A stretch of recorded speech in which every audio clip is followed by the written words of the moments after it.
you're on your way to the world's greatest wildlife sanctuary, Kruger National Park in the Union of South Africa. Here, the largest variety of untamed animal life exists as nature.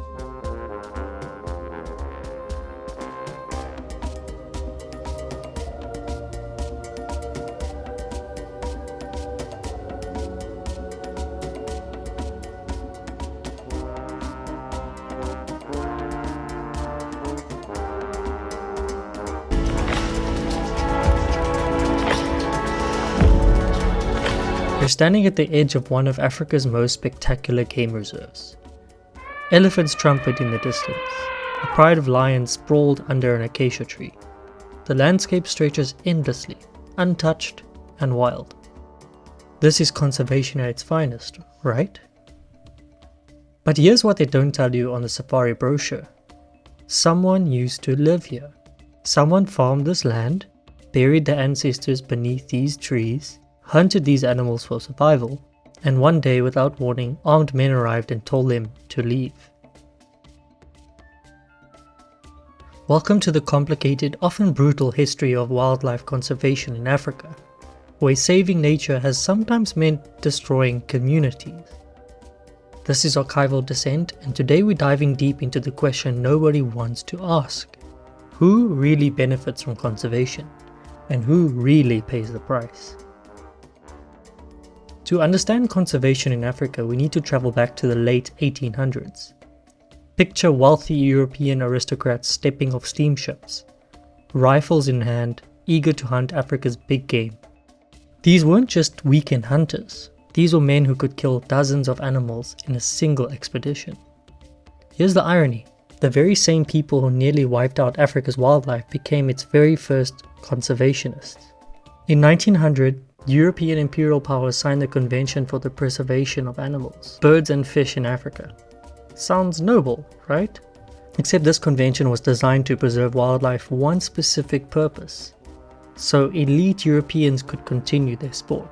By 1903, they'd formed the Society for the Preservation of the Wild Fauna of the Empire, a group of aristocrats, hunter naturalists, and former government officials who used their influence to create Africa's first game reserves. But here's what made this conservation model so insidious. African communities who had lived alongside these animals for millennia were suddenly criminalized for hunting. Traditional practices that had sustained them for generations became poaching overnight. The message was clear. Wildlife belonged to the empire, not to Africans. Now Americans might be thinking, wait, our national parks weren't like that? Here's the uncomfortable truth.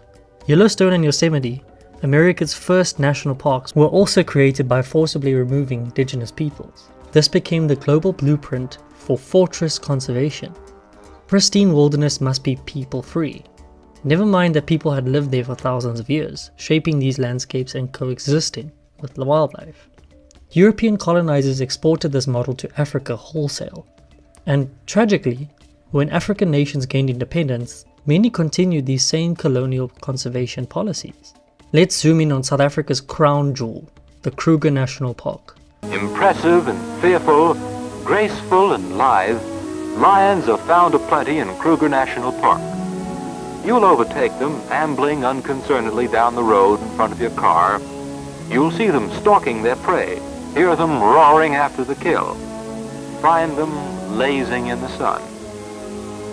But you'll never tire of watching them.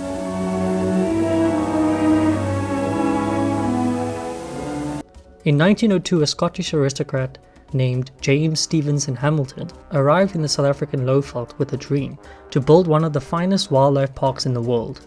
There was just one problem. People already lived there. Between 2,000 and 3,000 local people called this land home when Stevenson Hamilton became warden. Within a year, he had disarmed and expelled African families and driven out a military regiment. His actions earned him a nickname in the local Tsonga language, Skokuza, meaning the destroyer or he who sweeps clean. That name now belongs to the Kruger's largest tourist camp. Think about it for a second. Over the following decades, thousands more black Africans were forcibly removed to make way for the park. In 1969, the Makuleke people were given no warning, no time to pack. Women and children were loaded onto trucks while their men worked in distant mines, completely unaware their homes were being destroyed. They lost everything. Their land, their identity, even their traditional leader, who was forced to serve under another chief. As historian Jacob Dlamini documents, these communities suffered enduring harms from displacement, mistreatment by park officials, and attacks by wildlife they could no longer defend against. The park opened to tourists in 1927. That first year, only 10 carloads of visitors made the trip, but the visitors were exclusively white. Black South Africans viewed the park as a land grab and a white man's playground. And they weren't wrong. Fast forward to today, South Africa has one of the most unique wildlife ownership systems in the world, and it's creating both opportunities and inequalities. Here's how it works. In most countries, wildlife belongs to the state, but in South Africa, Namibia and Zimbabwe, laws passed in the 1960s and 70s gave private landowners property rights over the wildlife on their land. If you own adequately fenced land in South Africa, you essentially own the animals on it. The impala, another antelope, is found in large numbers. You'll usually discover them gathered in herds in fairly dense bush and forest, and never farther from water than 4 or 5 miles. An impala might be worth $500. A Cape buffalo, try $9 million.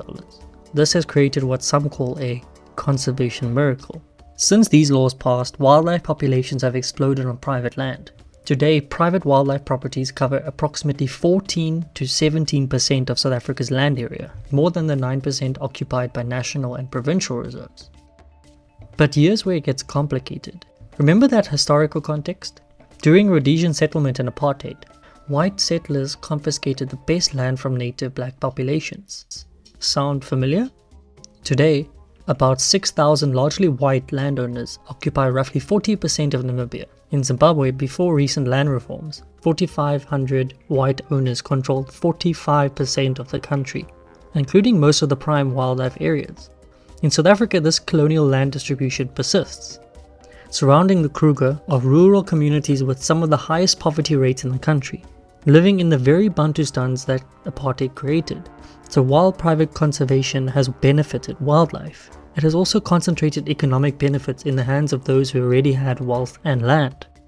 Wealth and land often gained through colonial dispossession. And then there's the trophy hunting. Private wildlife ranches generate income primarily through two sources: ecotourism and trophy hunting. Both attract wealthy foreign tourists willing to pay premium prices. Here's the uncomfortable economics. Hunting brings in significant revenue, money that supporters argue funds conservation and supports local employment. Critics counter that it's essentially commercializing wildlife for wealthy, predominantly white clients to shoot as trophies, while local people who hunt for subsistence are criminalized as poachers. Even more controversial, operations like captive lion breeding for canned hunting, where lions are raised in enclosures specifically to be shot. South Africa also has a legal lion bone trade supplying markets in Asia. The ethical questions are staggering. Can conservation be sustainable if it depends on killing animals for sport? Who decides what counts as conservation versus poaching?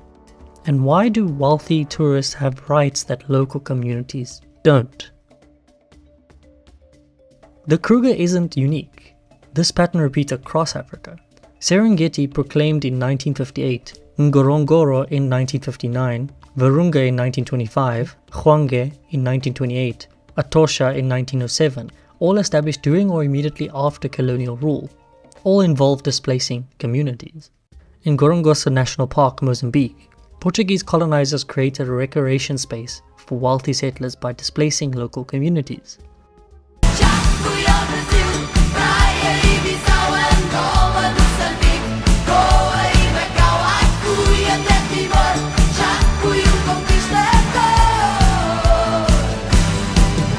What the hell is even that? In Tanzania's Loliondo region, Maasai communities have faced repeated evictions to clear land for big game hunting by foreign tourists. The practice has an Orwellian name in conservation circles: fortress conservation. The assumption is that nature must be protected from people. Never mind that these same people had sustained these ecosystems for centuries. What does displacement really mean for these communities?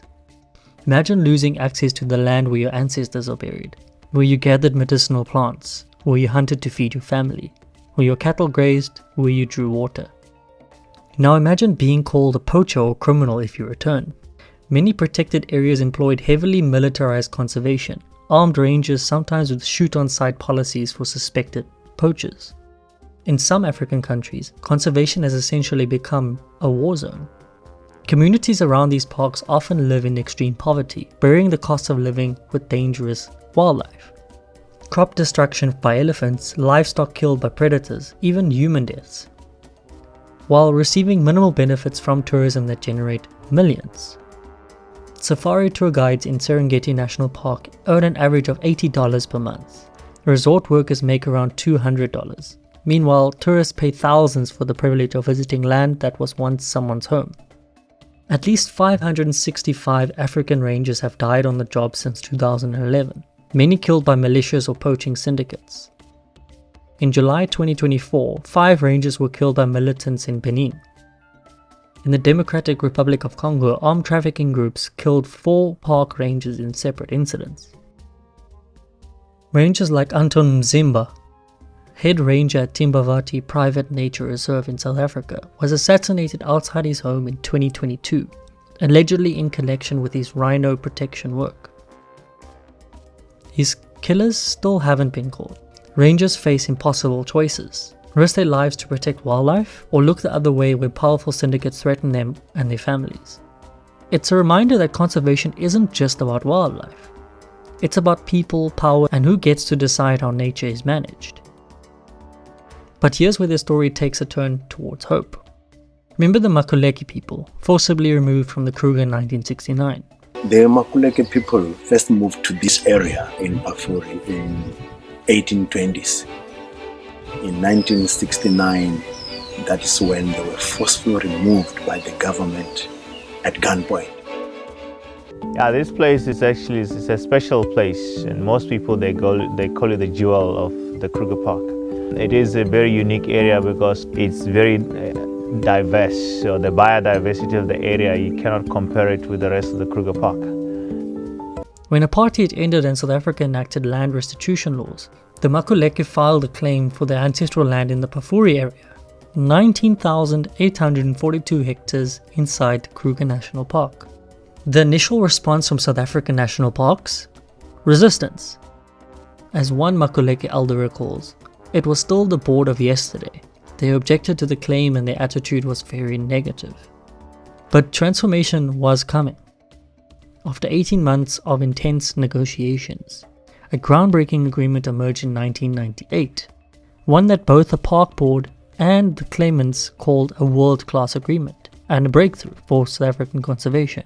The community faced a choice. The elders wanted to return to their ancestral land. The younger generation, raised elsewhere, wanted to stay where they'd built their lives. The community held meetings and made a collective decision: reclaim ownership but keep the land as a conservation area, managing it in partnership with Sand Parks through a 50-year contractual agreement. Today, the Makuleke region operates as a model of community-led conservation. The community owns the land and manages all tourism activities. 2 luxury eco-lodges, Bafuri Camp and the Outpost, generate income, with profits flowing back to the community. About 70% of the workers come from the Makuleke community itself. Livingston Maluleke, who lived through the forced removal, says simply, "The community is very happy with what happened. We can see where we are benefiting." The community has used profits to fund schools, improve electricity supplies, and create employment. They've even started a banana farm supplying major South African retailers. It's not perfect. Overnight stays remain expensive, out of reach for most South Africans, but it proves that conservation and community rights don't have to be mutually exclusive. The Makuleke model reflects a broader shift across Southern Africa: community-based natural resource management, or CBNRM. The idea is simple but revolutionary. Give local communities ownership and management rights over natural resources. When people benefit economically from wildlife, they have incentives to protect it. Zimbabwe pioneered this approach in the 1980s through the Campfire program. Through the Communal Areas Management Program for Indigenous Resources, or Campfire, the village is awarded annual hunting quotas, which it sells, generating revenue that's plowed back into the community. Botswana, Namibia, Tanzania, and Zambia followed their own variations. In Namibia, the conservancy model has been particularly successful, giving communities legal rights to manage wildlife and benefit from tourism. Since the 1960s, when Namibia first granted landowners property rights over wildlife, populations have risen substantially. The results have been mixed but promising. Wildlife populations have generally increased where CBNRM has been properly implemented. Communities have generated income and employment. In some areas, household poverty has decreased and wildlife tolerance has improved. But CBNRM faces serious challenges: incomplete power transfers from central governments, elite capture of benefits at a community level, weak economic management, and conflicts over benefit sharing. The cost of living with wildlife, crop destruction, livestock predation, human deaths, still fall disproportionately on poor households, while benefits often concentrate at village level. Still, research suggests that when communities have genuine control and equitable benefit sharing, conservation outcomes improve for both people and wildlife. Another innovative model, Transfrontier Conservation Areas, or Peace Parks. The Great Limpopo Transfrontier Park connects Kruger to Mozambique's Limpopo National Park and Zimbabwe's Gonarezo National Park, 3.8 million hectares managed as an integrated unit across 3 countries. We are breaking down the fencing so that the animals can move freely between South Africa, Zimbabwe and Mozambique. Fences are coming down, allowing animals to reclaim ancient migration routes. Communities on all sides are being incorporated through CBNRM structures. It's conservation at a landscape scale, acknowledging that wildlife doesn't respect political boundaries, and neither should conservation efforts. So where does this leave us? Conservation is at a crossroads. The old fortress model, kick people out, fence wildlife in, patrol with guns, has created both success stories and tragedies. Wildlife populations have recovered in many areas, but often at enormous human cost. The new community-led models show promise but face structural obstacles. Colonial land tenure systems that persist, power imbalances between communities and government, and the fundamental challenge of making conservation economically competitive with other land uses. Here's what we know works. 1. Recognize indigenous and local communities' land rights. Research shows communities invest $2 to $4 billion annually in conservation efforts globally, and they do it more effectively than many state-run programs. 2. Ensure equitable benefit sharing. If communities bear the costs of living with wildlife, crop destruction, livestock loss, human injury, they must receive fair compensation and economic opportunities. 3. Genuine devolution of management authority. Half measures don't work. Communities need a real power over decision making, not just consultation. 4. Address historical injustices. The Expropriation Act does not stipulate that there should be no compensation. I think that's a very important distinction to make.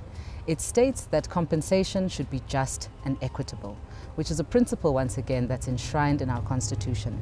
Now, just and equitable could be a range of things. It could be just and equitable in terms of market related. It could be just and equitable in terms of considering the current use of that land and what its intended use is. It could be just and equitable in terms of addressing issues of historical redress. So it's the furthest thing, actually, from land grab. Land reform and restitution aren't obstacles to conservation. They're essential for its long-term success. 5. Diversify funding models. Conservation can't depend solely on foreign tourism or trophy hunting. We need innovative financing that involves local and national stakeholders. When you visit a place like the Kruger National Park, you're experiencing one of the Earth's great conservation success stories. Lions, leopards, elephants, rhinos, buffalo, the big 5 that were nearly once extinct, are now thriving. But you're also standing on the land with a complicated, often painful history. Land that was someone's home, land that represents both the promise and the failures of conservation. The question isn't whether we should protect wildlife. We absolutely must. The question is, can we protect wildlife and people? Can we create conservation models that are both ecologically effective and socially just? The Makuleke example, CBNRM initiatives across Africa, transfrontier parks that tear down fences instead of building them, these show us it's possible. Conservation isn't just about saving animals from extinction, it's about reimagining our relationship with nature and with each other. It's about acknowledging that people who've lived alongside wildlife for millennia aren't the problem. They're essential to the solution. Because here's the truth, there's no pristine wilderness without people. There never was. The sooner we build conservation models that embrace that reality, the better chance we have of saving both wildlife and communities. The future of conservation will be written by all of us, or it won't be written at all. I've witnessed the natural world at its most fascinating and vibrant. But I've also witnessed startling changes that are today threatening our very civilizations.